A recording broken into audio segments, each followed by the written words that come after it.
श्राद्ध भी कई प्रकार के होते हैं। जिस तिथि पर व्यक्ति की मृत्यु होती है वह मुख्य तिथि वर्ष में जब एक बार आती है तो उस तिथि को उसके लिए जो श्राद्ध किया जाता है उसको एकोदिष्ट श्राद्ध कहते हैं। वह केवल एक व्यक्ति के लिए होता है, जिसकी मृत्यु उस तिथि में हुई होती है उसके लिए हो, उसको एकोदृष्ट श्राद्ध कहते हैं। पितृपक्ष जब आता है, पितृपक्ष आने वाला है, तो पितृपक्ष में जो श्राद्ध किया जाता है उसको पार्वण श्राद्ध कहते हैं। उसका नाम पार्वण श्राद्ध है क्योंकि वो पितरों का पर्व है। 15-16 दिनों तक पितरों का पर्व होता है, पितरों का उत्सव होता है। उस पितरों के पर्व पर जो श्राद्ध किया जाता है इसलिए उसका नाम पार्वण श्राद्ध होता है। और पार्वण श्राद्ध में किसी एक पितर का पिंडदान नहीं होता। जितने लोग अपने कुल में हैं, जो आपको याद हैं, जिनसे आपका स्नेह है, संबंध है, चाहे वो अपने परिवार के न हो, दूसरे के परिवार के भी हों, लेकिन अगर आप उनके प्रति स्नेह रखते हैं और आप उनको पिंडदान देना चाहते हैं तो उस पार्वण श्राद्ध के अवसर पर उनको भी पिंडदान दिया जाता है। उसमें भी क्रम होता है, पहले पिता को, फिर पितामह को, फिर पितामह के पिता को, फिर माँ को, फिर दादी को, फिर परदादी को, फिर नाना जी को, फिर परनाना जी को, फिर उनके पिताजी को, फिर नानी को, परनानी को और उनकी जो सासू माँ थीं उनको, और इसके बाद फिर अपने चाचा, मामा, मौसी, भाई, पत्नी, पुत्र, जो भी संसार से चला जा चुका है, जो आपका अपना था, जिसके प्रति आपका स्नेह है, गुरु, मित्र, सेवक, नौकर, कोई भी हो, श्राद्ध ही एक ऐसा कर्म है जो कोई भी व्यक्ति किसी के लिए कर सकता है। केवल अपने पितरों के लिए ही नहीं किया जाता। आपकी अगर श्रद्धा है कि अमुक व्यक्ति के घर में कोई नहीं है, उसका बेटा बेटी नहीं, कौन उसका पिंडदान करेगा, आपकी श्रद्धा है उसके प्रति, तो आप उसको पिंडदान करें, उसको पिंडदान प्राप्त होगा, उसको भी उत्तम गति की प्राप्ति। कोई भी व्यक्ति किसी को भी पिंडदान कर सकता है। और रामायण तो आप सभी लोग पढ़ते हैं। रामायण में क्या लिखा है?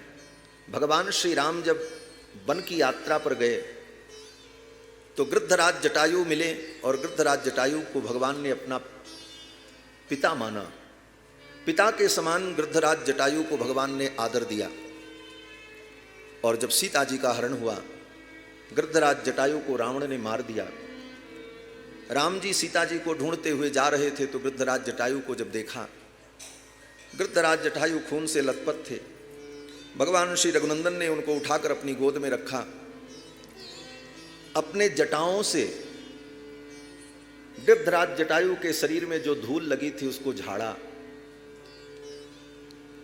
और अपने आंखों के आंसुओं से गृद्धराज जटायु का अभिषेक किया। भगवान की गोद में बैठकर भगवान को देखते देखते, भगवान की वाणी सुनते सुनते, भगवान का स्मरण करते हुए और भगवान की ही सेवा करते हुए गृद्धराज जटायु को मृत्यु की प्राप्ति हो गई। ऐसी मृत्यु दुनिया में किसी की नहीं हुई आज। लोग सोचते हैं मरते समय भगवान का नाम मुख में आ जाए, वो भी नहीं आता। जन्म जन्म मुनि जतन कराही, अंत राम कही आवत नहीं। राम नाम मुख में आ जाए ये भी नहीं हो पाता। किसी प्रकार भगवान का स्मरण हो जाए ये भी नहीं हो पाता। भगवान का दर्शन हो जाए बहुत दूर की बात है, जन्म जन्म की तपस्या होगी तब होगा। और जो सौभाग्य श्री दशरथ जी को नहीं मिला वो सौभाग्य गृद्धराज जटायु को मिला। भगवान श्री राम दशरथ जी के ज्येष्ठ पुत्र हैं, लेकिन दशरथ जी को सौभाग्य नहीं मिला कि अंतिम क्षण में अपने पुत्र को अपनी आंखों से देख लेते और रघुनंदन को देखते हुए, रघुनंदन का स्मरण करते हुए अपने प्राणों का त्याग करते। एक पिता की यही लालसा होती है कि जब मेरा शरीर छूटे तो मेरा प्रिय पुत्र मेरी आंखों के सामने हो। लेकिन ये सौभाग्य दशरथ जी को नहीं मिला। लेकिन गृद्धराज जटायु का भाग्य देखो, भगवान श्री राम अपनी गोद में लिए हुए अपने आंसुओं से उनका अभिषेक कर रहे हैं। शरीर में जो पंख कट गए थे उन पंखों के पास जो मिट्टी चिपक गई थी घाव में, शरीर कट जाए और मिट्टी लग जाए तो कितना कष्ट होता है। दोनों पंख कट चुके थे, खून से लथपथ गृद्धराज जटायु के शरीर में मिट्टी लिपटी हुई थी क्योंकि तड़प रहे थे जमीन पर फड़ फड़ फड़ फड़। भगवान ने अपनी जटाओं से धीरे धीरे उस मिट्टी को हटाया अपने आंखों के आंसुओं से उनके घाव को धुला और अपनी मधुर वाणी से गृद्धराज जटायु को आश्वस्त किया और भगवान का स्मरण करते हुए, भगवान की गोद में बैठकर भगवान को देखते हुए, भगवान के परम भक्त लक्ष्मण का दर्शन करते हुए, भगवान की ही सेवा में लड़ करके, युद्ध करके अपने प्राणों का त्याग कर दिया गृद्धराज जटायु ने। इसीलिए गोस्वामी तुलसीदास जी ने कहा, मरे मरहि मरिहैं सकल घड़ी पलक के बीच। इस दुनिया में कितने लोग मर गए, कितने मर रहे हैं और कितने मरेंगे, लेकिन जो मृत्यु गृद्धराज जटायु को प्राप्त हुई वो किसी को प्राप्त नहीं।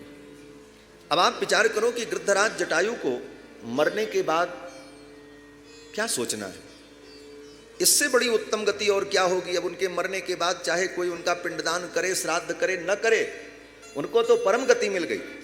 लेकिन इसके बाद भी शास्त्र की मर्यादा इतनी गंभीर है कि भगवान श्री राम ने अपने हाथों से गृद्धराज जटायु के लिए पिंडदान किया, श्राद्ध किया।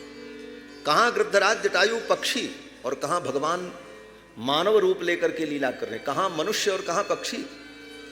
लेकिन एक प्रेम, एक संबंध के कारण, आत्मीयता के कारण भगवान श्री राम ने गृद्धराज जटायु के लिए पिंडदान किया।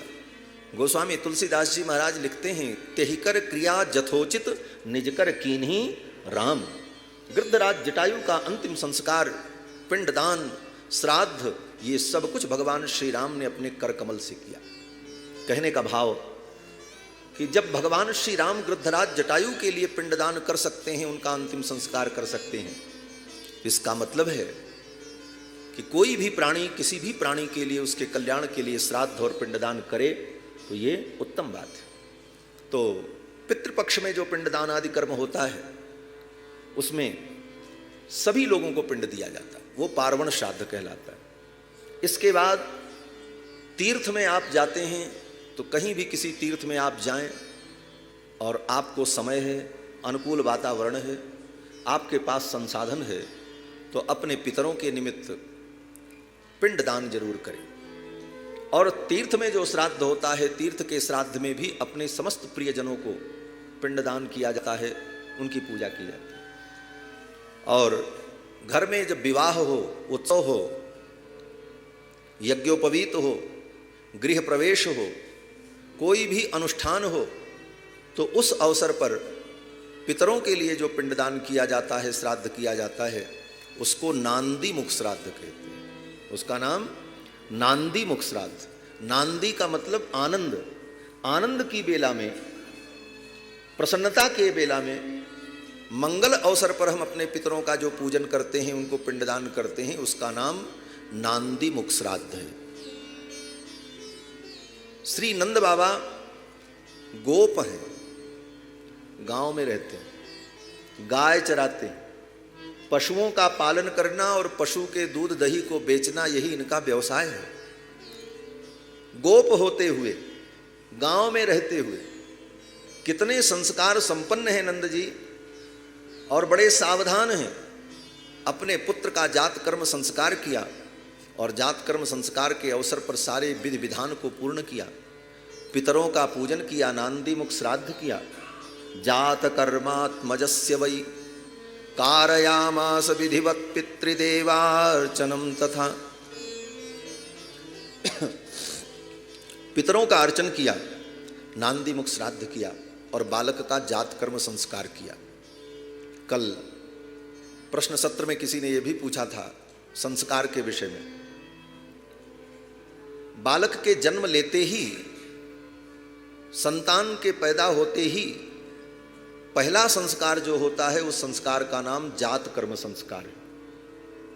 आज ये स्थिति है, हम कहने को अपने को हिंदू कहते हैं, सनातनी कहते हैं, वैदिक मार्गानुयायी कहते हैं, लेकिन अगर पूछा जाए, यहाँ इतने लोग बैठे हैं, किसी से पूछा जाए कि हमारे सनातन धर्म में 16 संस्कार कौन कौन से होते हैं, तो उनका नाम भी लोगों को नहीं मालूम होगा। संस्कार तो बहुत दूर की बात। आज हमारे जीवन से संस्कारों का लोप हो गया, इसी कारण से हम संस्कारहीन हो गए, हमारे संस्कार नष्ट हो गए।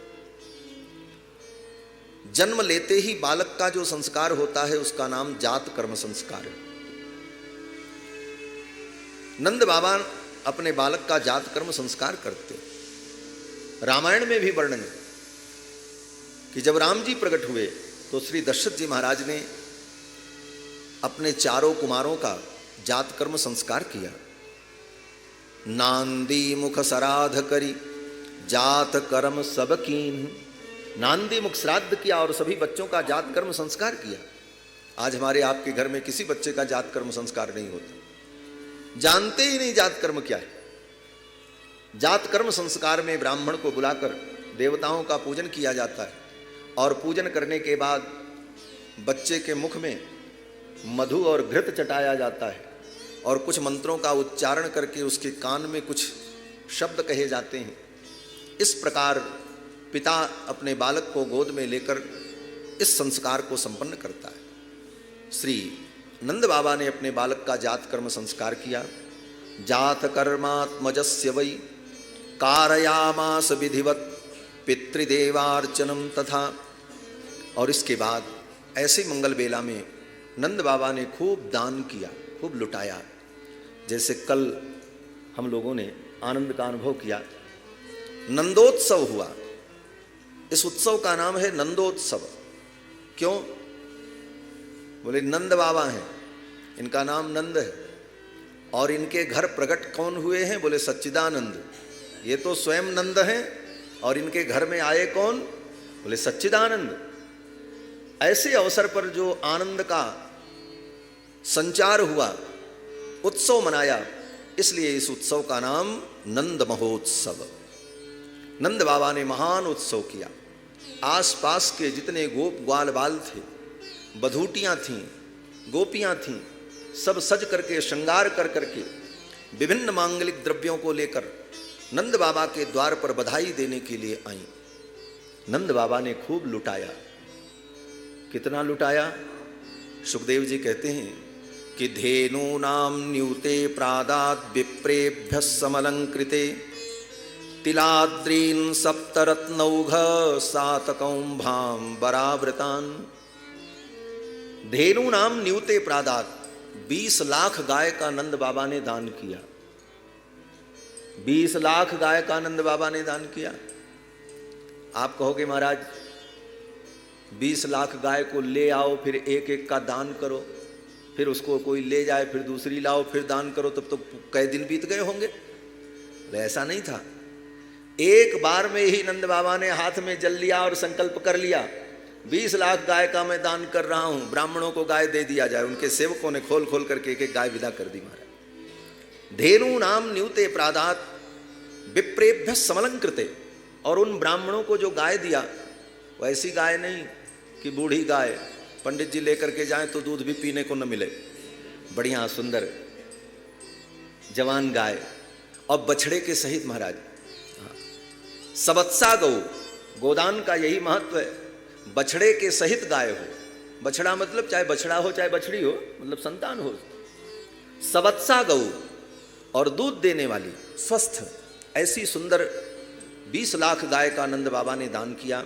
धेनु नाम निहुते प्रादात विप्रेभ्य समलंकृते। और उन गायों को अलंकृत करके दिया।